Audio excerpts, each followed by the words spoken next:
Salut les gars, bienvenue pour un nouveau live. Donc aujourd'hui ça va être un live sur le dernier épisode de One Piece. Donc là on va tout regarder, on est enfin à Gold Valley. Là j'ai un petit peu hâte les gars de découvrir tout ça. Voilà, ça va être axé sur Bonnie et Kuma évidemment, étant donné que c'est le flashback de Kuma et par extension le flashback de Bonnie. Mais c'est aussi la découverte de Gold Valley, les Chevaliers Divins et Tenryubito de manière générale. Donc ça va être, je pense, un très gros épisode. Et l'épisode de la semaine prochaine pour moi sera potentiellement le meilleur. Donc voilà les gars, avant de commencer comme d'hab les gars, vous connaissez, petite auto-promo, n'hésitez pas à rejoindre la team les gars, faites-vous plaisir, on rigole bien, on s'amuse bien, plein de trucs qui se prévoient en ce moment en plus, là on fait des petits live gaming en multi avec la commu, on fait évidemment du One Piece, les chapitres qui reviennent, voilà il y a plein de contenu les gars, vous avez le Discord si jamais vous voulez avoir les informations totales autour de tout ce qui se passe autour de la chaîne, vous avez évidemment le Twitter pour avoir voilà, les spoils en première fraîcheur, pour avoir aussi d'autres infos, que ce soit sur l'actu, que ce soit sur plein de choses les gars, et d'ailleurs petit spoil,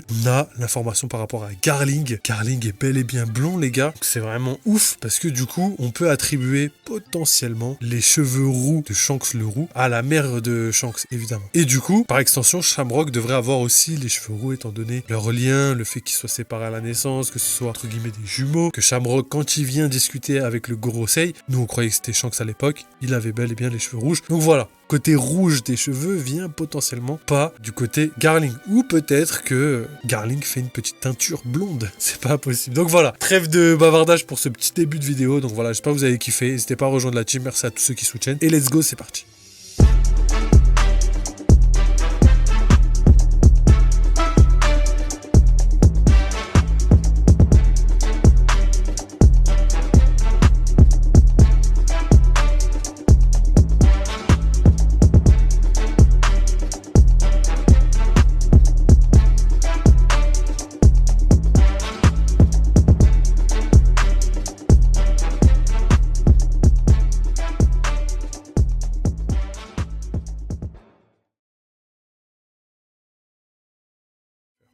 Donc c'est parti les gars pour l'épisode 1129 de One Piece sur Egghead. Donc là on va dans le flashback de God Valley, le flashback Kuma et on va essayer de décortiquer tout ça. Donc premièrement on va react à ce petit épisode légendaire. Let's go les gars. Kuma no kako.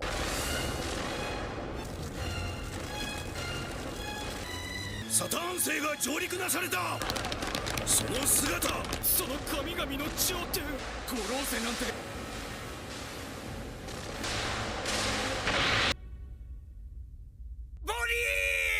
五老星を刺すとは。お前のせいで刺されたくなければ。てめえよくも無駄なことを。今のうちにベガパンクたちを取り押さえろ。待て、たわけども。慌てずとも。お前にしては仕事が遅かったな、キザル。あとちょっと動けそうにもね。ストロング。麦わらのルフィ、ジュエリー・ボニー、ぜひ見たいものだ。軍への数々の功績に感謝する。我々世界政府に立てついたことを悔やみ。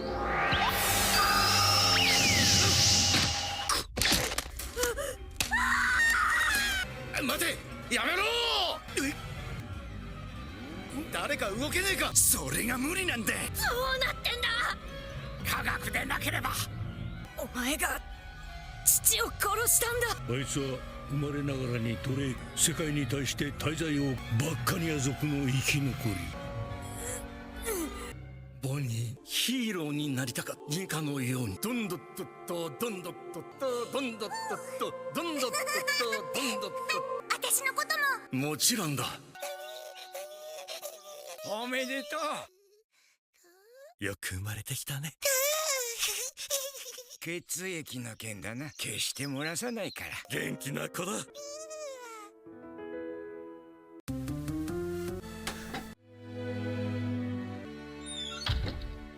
片付けが済んだらご飯。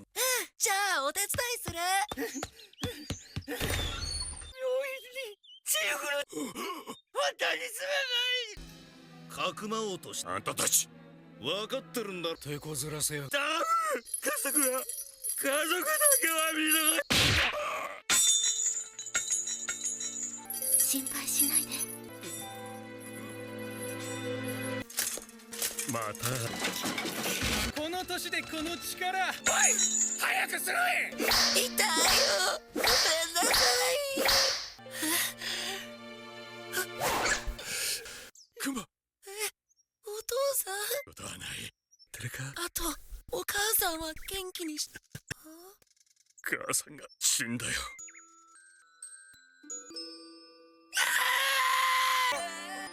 耐えて生き延びろ死んだ方が。戦士が現れる神家に代々伝わる三重連れ出してくれるニカドンドンドンドンドンドンドンうるさいおまったいかーい。国のこのタッチと名付けられた恒例の人間狩りを執り行うことになります。勝手な巻きかここは我々国王。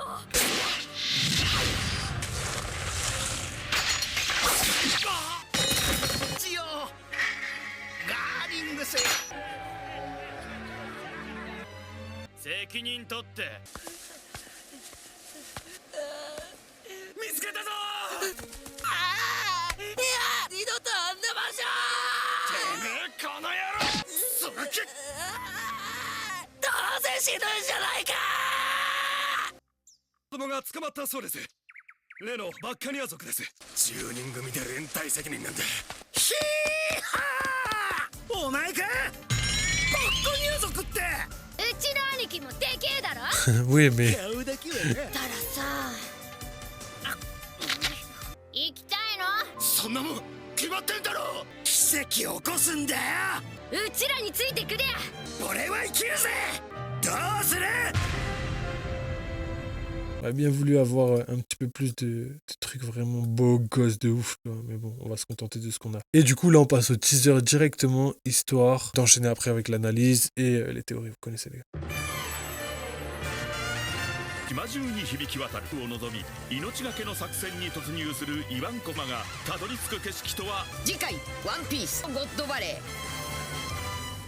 Ah, c'est aberrant, les gars, oui, vous avez vu comme moi, hein. Vous avez vu comme moi ce qui va se passer dans le prochain épisode. Du God Valley pur et dur avec tous les protagonistes et antagonistes qui étaient là tout simplement à l'événement. Et on va avoir potentiellement des petits designs, chara-design sympathiques par rapport à tous les meilleurs personnages de One Piece. Donc là, vraiment, on s'apprête à vivre l'un des meilleurs moments de One Piece, les gars. Surtout que là, c'est en vidéo. Juste déjà, ce qu'on a eu là, c'est légendaire. On commence directement avec l'intelligence artificielle dans le domaine des animés. Donc les gars, il va falloir faire très attention parce qu'il y a beaucoup d'animes qui vont potentiellement naître grâce à l'IA, mais il y a aussi des animes actuels qu'on pense être dessinés comme n'importe qui justement sont en fait de l'IA. Faites attention parce que là en ce moment l'IA entraîne révolutionner le domaine de l'animé. Ça c'est une des choses qu'il faut noter. Deuxièmement, si je vous parle de ça, c'est parce que la Toei ont pris la parole par rapport à ça et ils ont dit que malgré le fait qu'il y ait des changements dans le style de l'animation de One Piece, eh ben il faut pas s'inquiéter parce que tout ça n'est pas du tout de l'IA. Je sais pas si vous avez remarqué, mais quand on voit Kuma arriver, on a un espèce de style de Kuma dessiné au crayon de papier avec Bonnie qui sont justement en train de danser. C'est quelque chose qu'on n'avait pas l'habitude de voir dans One Piece et ils voulaient confirmer le fait que voilà, l'IA n'avait pour l'instant pas d'impact sur les épisodes de One Piece, mais aussi sur la suite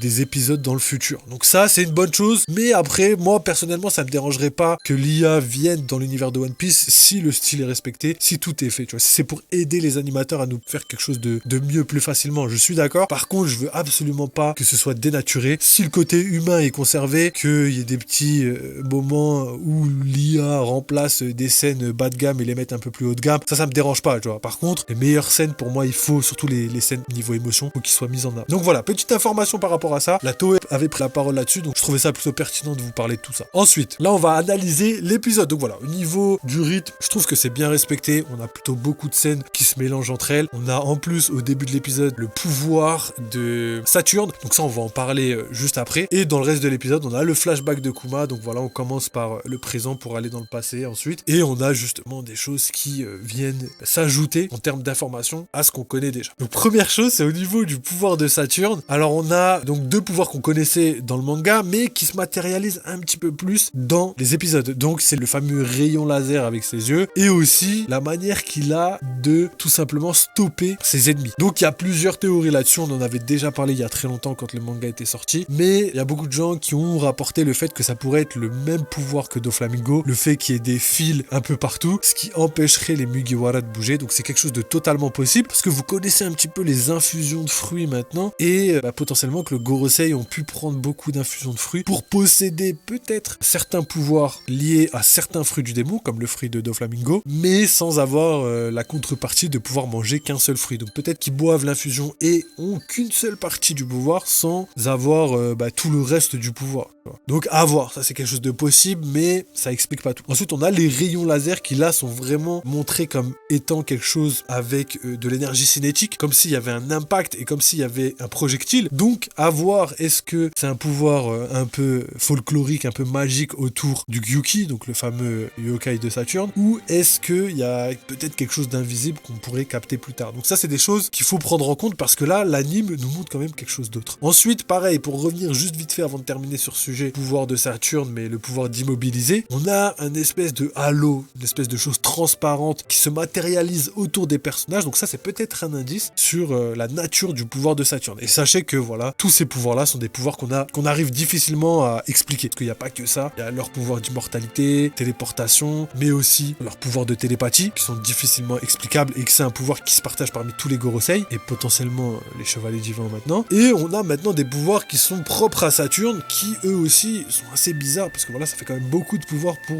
un seul fruit du démon. On a donc les deux pouvoirs que je vous ai expliqués là maintenant, on a le pouvoir de l'explosion qui arrive juste après, et potentiellement plein d'autres pouvoirs. Donc tout ça pour vous dire que voilà, l'ombre qui plane autour et au-dessus du pouvoir de Saturne est vraiment grand, et je pense qu'on n'a pas fini de découvrir des choses par rapport à ce pouvoir-là. C'est pour ça que pour moi, les Gorosei ont vraiment un pouvoir très très spécial. Peut-être que c'est des vrais démons, peut-être qu'ils sont liés à Im-sama via l'abysse, à voir, mais en tout cas c'est quelque chose qu'il faut garder en tête. Ok, ensuite, on a deux choses que Saturne nous a données comme information, et je terminerai sur ça. Première information, c'est au sujet de Kizaru. Quand Saturne regarde Kizaru, il dit « Kizaru, je t'ai trouvé bien moins efficace que d'habitude. » Pourquoi ? D'après mon analyse, d'après mon avis personnel, je pense sincèrement que Kizaru, même s'il se bat entre guillemets à fond, je pense que le fait de tuer des personnes qu'il aime, c'est quelque chose qu'il a du mal à faire. Et comme preuve, j'ai le fait que, tout simplement, c'est lui qui a nourri Luffy pour qu'il empêche Saturne de tuer toutes les personnes qu'il aime. Donc ça, c'est quelque chose qui, pour moi, prouve le fait que Kizaru, malgré le fait qu'il se battait à fond, je pense qu'il voulait absolument que tout le monde survive, mis à part Vegapunk. Et peut-être que le fait de tuer Vegapunk faisait partie de son plan, entre guillemets, parce qu'il savait que Vegapunk pouvait revenir à la vie. Quand tu vois un petit peu,